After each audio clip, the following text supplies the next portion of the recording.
Good morning.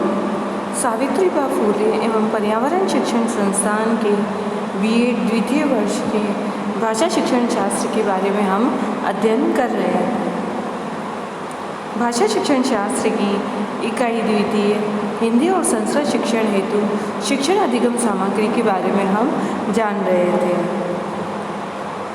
शिक्षण अधिगम सामग्री में हम सबसे पहले सहायक सामग्री, दृश्य श्रव्य सामग्री, दृश्य उपकरण सामग्री, श्रव्य उपकरण सामग्री के बारे में जानेंगे। तो इसके लिए हमें सबसे पहले सहायक सामग्री का अर्थ एवं आवश्यकता, सहायक सामग्री की उपयोगिता के बारे में जानना अति आवश्यक है। तो जो सामग्री पाठ को रोचक तथा सुबोध बनाने और किसी संकल्पना अथवा प्रत्यय विशेष को अथवा शब्द, पदबंध आदि के अर्थ को सुनिश्चित रूप से अधिक स्पष्ट करने में सहायक सिद्ध होती है, उसे शैक्षणिक सहायक सामग्री यानी कि टीचिंग एड कहा जाता है। पाठ्य वस्तु सामग्री को सजीव तथा सरल बनाने में सहायता देने के कारण ही उसे सहायक सामग्री ऑब्लिक शैक्षणिक सहायक सामग्री अथवा दृश्य श्रव्य सामग्री उपकरण भी कहते हैं। शैक्षणिक सहायक सामग्री में सामान्यतः कक्षा अध्यापन के समय प्रयोग में लाए जाने वाले सभी दृश्य श्रव्य उपकरण, उपादान अथवा पदार्थ आदि की गणना की जा सकती है। जाड़न यानी कि डस्टर, खड़िया यानी चौक, संकेतक यानी पॉइंटर, खड़िया पट ऑब्लिक श्याम पट, ब्लैक बोर्ड और पाठ्य पुस्तक टेक्स्ट बुक आज के युग में अध्यापन की एक प्रकार से अनिवार्य सामग्री है। उपयुक्त सामग्री तो लगभग प्रत्येक पाठ में सहायक सामग्री के रूप में प्रयुक्त होती है। लेखन कला का विकास होने के बाद ही शिक्षा में लिखित सामग्री का प्रयोग किया जाने लगा था। विगत 100 वर्षों से मुख्यतः खड़िया पट, मानचित्र, चित्र, ज्यामिति उपकरण तथा विज्ञान से संबंधित उपकरणों का भी प्रयोग किया जा रहा है। भाषा और साहित्य शिक्षण के क्षेत्र में विभिन्न प्रकार के शैक्षिक उपकरणों का प्रयोग मुख्यतः पश्चिमी देशों में आरंभ हुआ है। द्वितीय विश्व युद्ध के समय से ही अन्य भाषा अधिगम तथा शिक्षण पर बल दिया जाने लगा था। कम समय में द्वितीय भाषा व्यवहार में अच्छी गति प्राप्त कराने की दृष्टि से भाषा शास्त्रियों तथा शिक्षण शास्त्रियों का ध्यान भाषा अध्ययन अध्यापन के क्षेत्र में शैक्षिक उपकरणों के उपयोग पर गया और शनि भाषा अधिगम तथा शिक्षण में आज स्थिति कंप्यूटर के उपयोग तक पहुंच गई है। अब भाषा शिक्षण शास्त्र में सहायक सामग्री की उपयोगिता कि भाषा की शिक्षण प्रक्रिया में शैक्षिक सहायक सामग्री की उपयोगिता इस प्रकार है कि अध्ययन अध्यापनीय सामग्री को सरस तथा सरल रूप प्राप्त हो जाता है, विषय वस्तु की स्पष्टता बढ़ जाती है। हिंदी भाषा शिक्षण में दृश्य श्रव्य सामग्री का प्रयोग हिंदी कक्षा अथवा कोना बनाना है। अध्ययन सामग्री रोचक शैली ढंग में प्रस्तुत होने के कारण अधिक बौद्धिक बन जाती है। सामान्यतः ज्ञानेंद्रिय तथा कभी कभी कर्मेंद्रिय भी क्रियाशील रहती है। प्रत्यक्ष अनुभव होते रहने के कारण स्वयं सीखने की प्रवृत्ति को प्रेरणा तथा बढ़ावा मिलता है। अध्येता की विचार श्रृंखला में क्रमिक स्थायित्व आने लगता है। अध्येता को प्रत्यय निर्माण तथा शुद्ध अर्थ ग्रहण में सहायता प्राप्त होने के कारण उसके शब्द भंडार में वृद्धि होती जाती है। अमूर्त जटिल तथा सूक्ष्म बातें विषय वस्तु मूर्त सरल तथा स्वरूपमय प्रतीत होने लगती है। पाठ व्यावहारिक तथा क्रियात्मक बन जाता है। अब है भाषा शिक्षण शास्त्र में दृश्य श्रव्य उपकरण में दृश्य उपकरण सामग्री पट, खड़िया पट, नमदा पट, चुंबकीय पट और सेकंड है चित्र जिसमें रेखा चित्र, छाया चित्र, सारणी, मानचित्र का प्रयोग, चित्रकथा और थर्ड है प्रक्षेपक यानी कि स्लाइड प्रोजेक्टर, ओवरहेड प्रोजेक्टर, एपिडायस्कोप के बारे में हम विस्तार से पढ़ेंगे। दृश्य उपकरण सामग्री वे शैक्षिक उपकरण उपादान जिनके प्रयोग के समय अध्येता मुख्यतः आंखों के माध्यम से अपनी चिंतन प्रक्रिया को और अधिक विकसित करने में सहायता प्राप्त करता है, उन्हें दृश्य सामग्री के अंतर्गत जाना जाता है। दृश्य सामग्री में विभिन्न प्रकार के पट यानी कि बोर्ड, चित्र इन पिक्चर्स, प्रक्षेपक यानी कि प्रोजेक्टर्स आदि की गणना की जाती है। अध्ययन अध्यापन के समय दृश्य सामग्री विशेषतः द्वितीय भाषा अधिगम के संदर्भ में मानसिक बिंब ऑब्लिक प्रत्यय निर्माण की दृष्टि से प्रत्यक्षीकरण प्रत्यक्ष अनुभूति के वातावरण की सृष्टि करती है। फर्स्ट है हमारा पट। भाषा शिक्षण शास्त्र तथा साहित्य अध्ययन अध्यापन के क्षेत्र में पाठ्य पुस्तकों के बाद सर्वाधिक सुलभ शैक्षिक सहायक सामग्री के अंतर्गत विभिन्न प्रकार के पट्टों की गणना की जाती है। इन पट्टों में 3 प्रकार के पट्ट विशेष उल्लेखनीय हैं। फर्स्ट है खड़िया पट्ट, नमदा पट्ट तथा चुंबकीय पट्ट। फर्स्ट है खड़िया पट्ट यानी जिसे चौक बोर्ड भी कहा जाता है। खड़िया पट्ट को सामान्यतः श्याम पट्ट यानी कि ब्लैक बोर्ड के नाम से भी जाना जाता है, क्योंकि बहुत से समय से खड़िया पट्ट काले रंग से ही रंगा जाता था, परंतु आजकल यह हरे, हल्के पीले तथा नीले रंग में भी रंगे जाने लगे हैं। खड़िया पट्ट लकड़ी, प्लाईवुड, कांच अथवा सीमेंट जो दीवार के बनाए जाते हैं, यांत्रिकता की दृष्टि से अनेक प्रकार के होते हैं। दीवार पर बने हुए, दीवार के सहारे लटके हुए, तिपाही पर रखे जाने वाले, लीवर के सहारे ऊपर नीचे सरकने वाले, चौखट में लगी 2 कीलों के सहारे लटकने वाले, लपेटे जा सकने वाले आदि।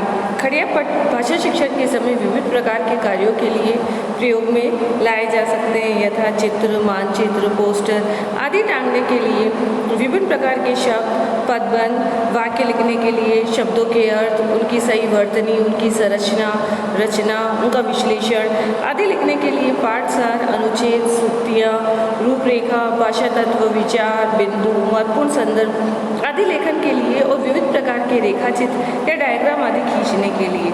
खड़िया पट्ट उपयोग के समय इन बातों का विशेष ध्यान रखना चाहिए कि खड़िया पट्ट पर लिखे जाने वाले वर्णों तथा खींचे जाने वाले रेखाचित्रों, आरेख आदि का आकार कक्षा के छात्रों की आयु के अनुरूप हो।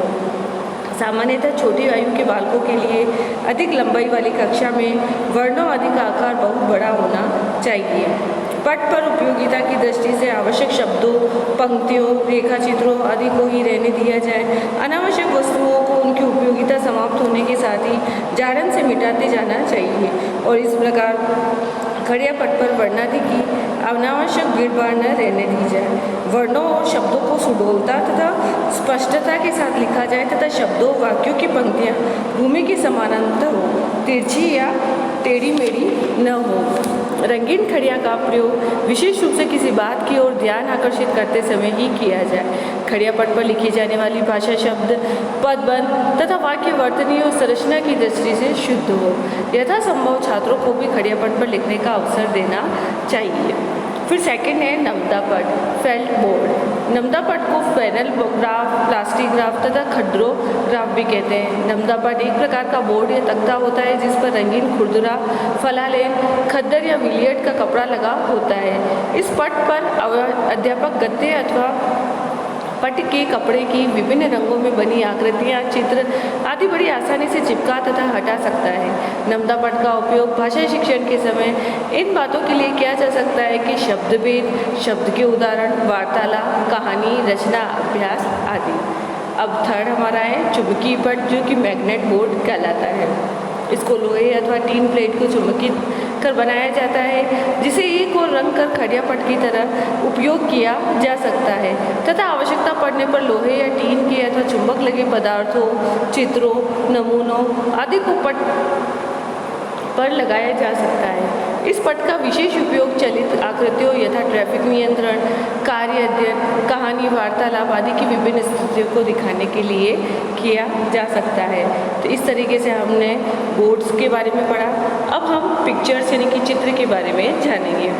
हिंदी भाषा संस्कृत भाषा शिक्षण में के क्षेत्र में वास्तविक पदार्थ तथा वस्तुएं, उनकी प्रतिमूर्ति या नमूने सर्वाधिक प्रभावशाली दृश्य उपकरण, उपादान या शैक्षिक सामग्री है, क्योंकि इनसे अध्येता के प्रत्यक्ष अनुभव में कल्पनातीत वृद्धि होती है।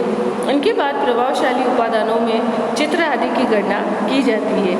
चित्र आदि भाषा 2 की अतिरिक्त भाषा 1 के अध्ययन अध्यापन में भी विशेष प्रभावकारी सिद्ध होते हैं। चित्रों के अनेक रूप होते हैं। चित्र तथा रेखा चित्र, छाया चित्र, व्यंग्य चित्र, दीवार चित्र, सारणी, मानचित्र तथा फ्लैश का चित्र सभी आयु के अध्येताओं को रोचक लगते हैं। ऐतिहासिक वस्तुओं यथा दुर्ग, गढ़, किला, भवन, युद्ध, सिक्के आदि, प्राकृतिक दृश्यों, वैज्ञानिक यंत्रों आदि के चित्र विभिन्न प्रकार के भाषा साहित्य पाठों यथा कहानी, जीवनी, वार्तालाप, वर्णनात्मक तथा विवरणात्मक निबंध आदि को चित्र अधिक स्पष्ट, सहज और गायब बना देते हैं। एक रंगे, दुरंगे तथा बहुरंगे चित्र पुस्तकों, पत्र पत्रिकाओं तथा बाजार में बड़ी आसानी से उपलब्ध हो सकते हैं। चित्र प्रयोग के समय इन सभी बातों का ध्यान रखना अति आवश्यक होता है कि फर्स्ट है कि कक्षा में छात्रों की आयु के अनुरूप ही शुद्ध, स्पष्ट तथा आकर्षक चित्र प्रस्तुत किए जाएं। सेकंड है, ऐसे चित्रों को प्रमुखता दी जाए जिनसे अध्येता को अज्ञात या नवीन अनुभव प्राप्त हो। थर्ड है, चित्र सामग्री का विश्लेषण सामान्यतः अध्येता छात्रों से कराया जाए। इस प्रकार चित्रों का भी शिक्षण में बहुत प्रयोग होता है। ये भी अलग अलग प्रकार के होते हैं, जैसे ए है रेखा चित्र या डायग्राम। ऐसी शैक्षिक सहायक सामग्री जो अच्छे अध्यापक के हाथ में सदैव बनी रहती है, क्योंकि किसी अन्य उपकरण के अभाव में अध्यापक खड़ियापट से पर आसानी से संबंधित वस्तु या घटना आदि का रेखा चित्र खींच सकता है।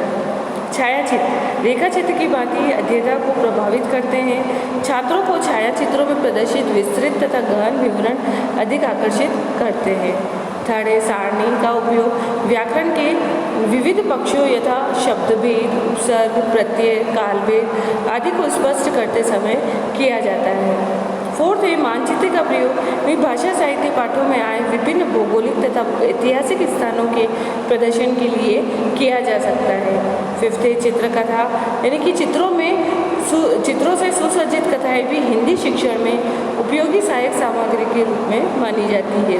इनमें चित्रों के आधार पर किसी कहानी या कथा का वर्णन किया जाता है, जिनमें छात्र मनोयोग से रुचि लेते हैं, क्योंकि छात्रों के लिए चित्रकथाएं आकर्षण का केंद्र होती है और इनसे उनकी भाषा सीखने की क्षमता में वृद्धि होती है।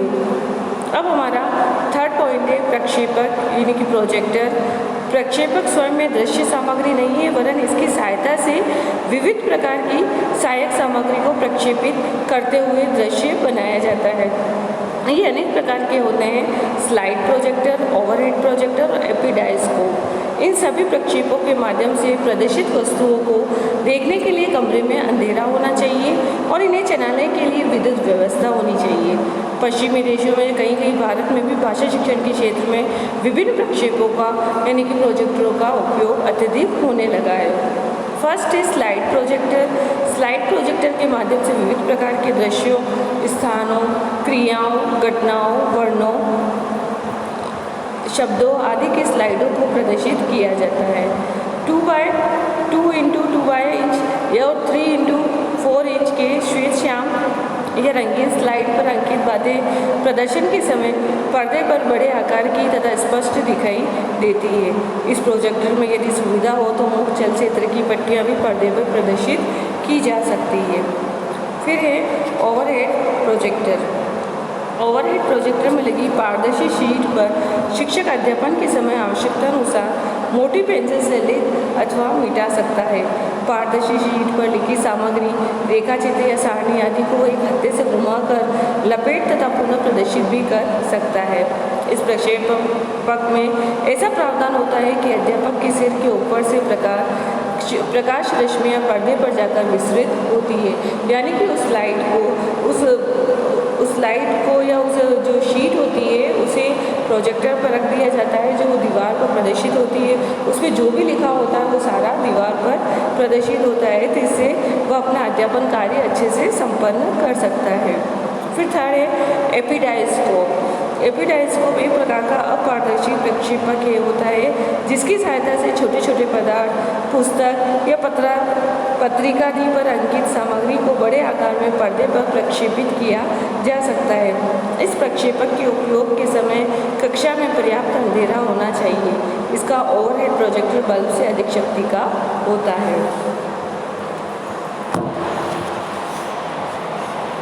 अब आपके सामने प्रोजेक्टर की इमेज बताई गई है। इस प्रोजेक्टर से देखिए, आप इससे पता चलेगा कि किस तरीके से स्लाइड को दीवार पर प्रदर्शित किया जाता है। अब ये आपके सामने ओवरहेड प्रोजेक्टर है। ओवरहेड प्रोजेक्टर जो कि सिर के ऊपर यानी कि दीवार पर अच्छे से स्लाइड को यानी कि शीट को प्रदर्शित करके उसका कंटेंट छात्रों के समक्ष प्रस्तुत किया जाता है। ये भी ओवरहेड प्रोजेक्टर है। अब है श्रव्य उपकरण सामग्री। श्रव्य उपकरण उपादान में वह शैक्षिक सामग्री सम्मिलित की जाती है जिसके प्रयोग के समय अध्येता मुख्यतः कानों के माध्यम से अपनी चिंतन प्रक्रिया को और अधिक विकसित करने में सहायता प्राप्त करता है। श्रव्य सामग्री में मुख्यतः रिकॉर्ड प्लेयर, टैप रिकॉर्डर और रेडियो की गणना की जाती है। श्रव्य उपकरणों के माध्यम से भाषा की ध्वनियों, ध्वनि विश्लेषण, अक्षरिक संगठन, शब्द, पदबंध, वाक्य, अनुपात, अनुतान आदि को ग्रहण किया जा सकता है। इन उपकरणों के उपयोग के समय कक्षा में शांत वातावरण होना अति आवश्यक होता है। ये उपकरण थोड़े विस्तार से हम देखेंगे। रिकॉर्ड प्लेयर शिक्षक का एक प्रमुख साथी होता है जिसमें वार्तालाप, गीत, कविता, भाषण, वाक्य, सांचे आदि अंकित रहते हैं। सिनेमा रिकॉर्डों की भांति ही लिंग्वा रिकॉर्ड भी बनाए जाते हैं। लिंग्वा फोन पद्धति से विश्व की विभिन्न भाषाओं को पढ़ाने की और तीव्रता से प्रगति होती ही रही है। आजकल पाठ्य पुस्तक के पूरक के रूप में प्लास्टिक शीट पर ही भाषा रिकॉर्ड मिलने लगे हैं। रिकॉर्ड को डिस्क रिकॉर्ड भी कहा जाता है। रिकॉर्ड प्लेयर पुराने ढंग के फोनोग्राफ को ही सुधरा हुआ विद्युत चालित रूप है। अब आपके सामने रिकॉर्ड प्लेयर की इमेज बताई गई है, जिसे ध्यान से देखने में पता चलता है कि कैसे रिकॉर्डिंग की जाती है।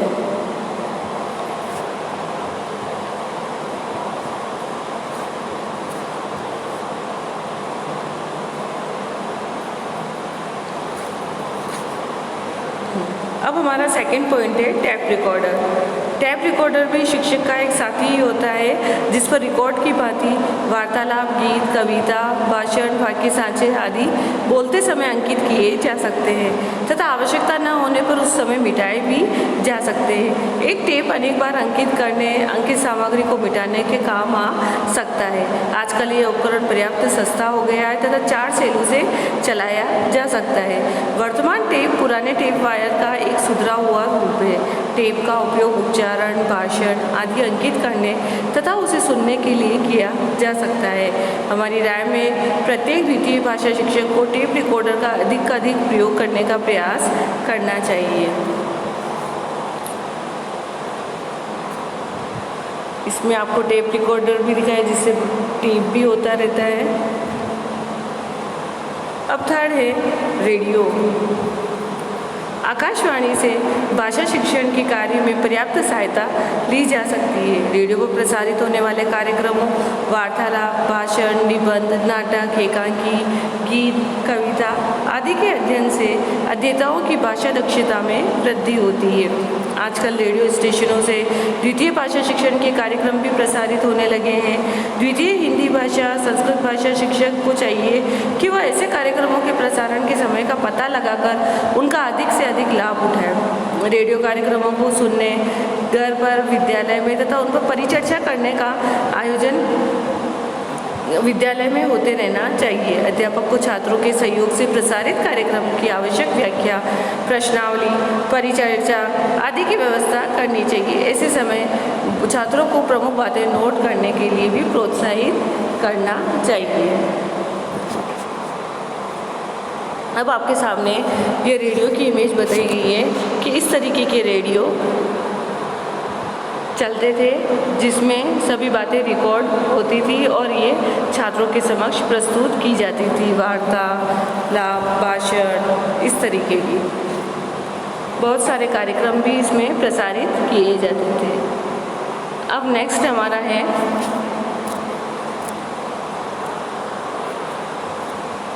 दृश्य श्रव्य उपकरण सामग्री, जिसमें हम चलचित्र, दूरदर्शन और वीडियो के बारे में जानेंगे। वे शैक्षिक उपकरण जिनके प्रयोग के समय अध्येता मुख्यतः आँखों तथा कानों के माध्यम से अपनी चिंतन प्रक्रिया को और अधिक विकसित करने में सहायता प्राप्त करते हैं, उन्हें दृश्य श्रव्य सामग्री के अंतर्गत जाना जाता है। दृश्य श्रव्य सामग्री में मुख्यतः चलचित्र यानी कि सिनेमा, दूरदर्शन यानी कि टेलीविज़न तथा वीडियो यानी वीडियो टेप की गणना मानी जाती है। तो अभिनय जैसे कि ड्रामा, परिभ्रमण यानी कि एक्सक्यूरेशन से भी कुछ बातों का ज्ञान लाभ भी हो सकता है। इन दोनों के माध्यम उस प्रकार के दृश्य श्रव्य सामग्री नहीं कहे जा सकते जैसे कि उपकरण और ये बताए जाते हैं। तो इस तरीके से जो फर्स्ट हमारा है चलचित्र यानी कि सिनेमा, मुख्यतः मनोरंजन का साधन है, किंतु शिक्षा जगत में इसका प्रयोग आजकल काफ़ी बढ़ रहा है। विदेशों में तो भाषा शिक्षण के विविध पक्षों, वर्ण, शब्द, वाक्य तथा लेखन, रचना लेखन, कहानी, वार्तालाप, नाटक, गीत, कविता आदि की फिल्म बनने लगी हैं। चलचित्र दर्शन तथा श्रवण से अध्येता की भाषा बोलने एवं सुनने में अनजाने में ही निखार आता जाता है। साहित्य की विविध विधाओं के नांद, सौंदर्य आदि की सौंदर्यानुभूति में चलचित्र सहयोगी सिद्ध होते हैं।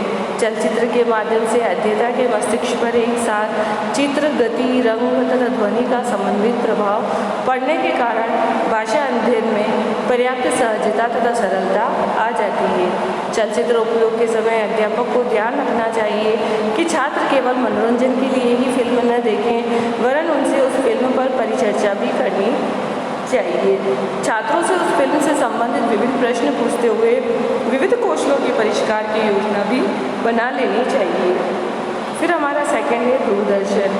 दूरदर्शन में चलचित्र के सभी गुण पाए जाते हैं, यानी कि टेलीविज़न में सिनेमा के सारे गुण पाए जाते हैं, किंतु इसे बड़ी संख्या की कक्षा में प्रयोग में नहीं लाया जा सकता। तो भारत में पर्याप्त दूरदर्शन कार्यक्रम प्रसारित होते हैं जहाँ सुविधा हो। विद्यालयों में दूरदर्शन कार्यक्रमों से लाभ उठाया जाना चाहिए। दूरदर्शन कार्यक्रमों का उपयोग भी केवल मनोरंजन के लिए न होकर भाषा कौशलों की क्षमता वृद्धि की दृष्टि से भी किया जाना चाहिए। आपने देखा होगा कि दूरदर्शन पर कृषि दर्शन, ज्ञान दर्शन ऐसे बहुत सारे तरह के टेलीविज़न पर कार्यक्रम प्रसारित होते हैं, जिसे देख के सुनकर अध्यापक और छात्रों में नवीन ज्ञान की प्राप्ति होती है, उन्हें उनसे सीखने को मिलता है। तो इसीलिए उससे भाषा कौशलों की क्षमता में भी विकास होता है और छात्रों में भी नए नए कौशलों का विकास होता है। छात्र उन प्रसारणों को, उन गतिविधियों को देखकर, सुनकर, समझकर अच्छे से आगे भी अपना नवीन ज्ञान बढ़ा सकते हैं। अब थर्ड है वीडियो। वीडियो एक व्यय साधन है, किंतु पर्याप्त मनोरंजन तथा उपयोगी उपकरण है। भारत के महानगरों में पैसे वाले लोग वीडियो का उपयोग मनोरंजन के लिए करते हैं। विद्यालयों में अभी इस उपकरण का प्रचार प्रसार नहीं हो पाया है। संभव है आगामी 10-12 वर्षों में इस उपकरण का उपयोग भाषा शिक्षण के क्षेत्र में किया जाने लगेगा। इस तरीके से आज हमने शिक्षण सहायक सामग्री में शिक्षण सहायक सामग्री का अर्थ, आवश्यकता और इनके बारे में पढ़ा कि भाषा शिक्षण शास्त्र में शिक्षार्थी के प्राप्ति को और अधिक स्पष्ट तथा चिरस्थायी बनाने और अवधान को बनाए रखने के साथ साथ उसकी इंद्रियों को क्रियाशील रखने के लिए दृश्य श्रव्य सामग्री का उपयोग नितांत आवश्यक होता है।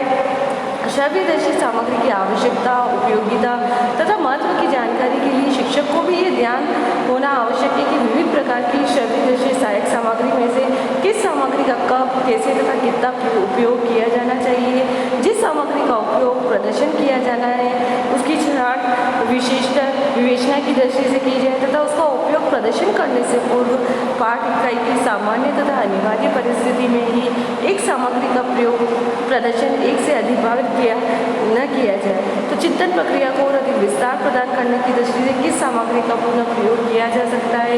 विद्यार्थी के समक्ष जो सामग्री प्रस्तुत करने पर श्रव्य दृश्य सहायक सामग्री को 2 प्रकार से वर्गों में बांटा जा सकता है। एक प्रक्षेपित यानी कि प्रोजेक्टेड सामग्री और दूसरा अप्रक्षेपित यानी कि अनप्रोजेक्टेड सामग्री के रूप में। प्रक्षेपित सामग्री के अंतर्गत ऐसी सामग्री उपकरणों की गणना की जाती है जिसके प्रदर्शन के समय विभिन्न विद्युत यंत्रों की आवश्यकता पड़ती है। सिनेमा, मुखमेल, दूरदर्शन, वीडियो आदि इस वर्ग की सामग्री है। अप्रक्षेपित सामग्री के अंतर्गत ऐसी सामग्री उपकरण या उपादानों की गणना की जाती है जिसके प्रदर्शन के समय विभिन्न विद्युत यंत्रों, प्रक्षेपण यंत्रों की आवश्यकता नहीं होती है।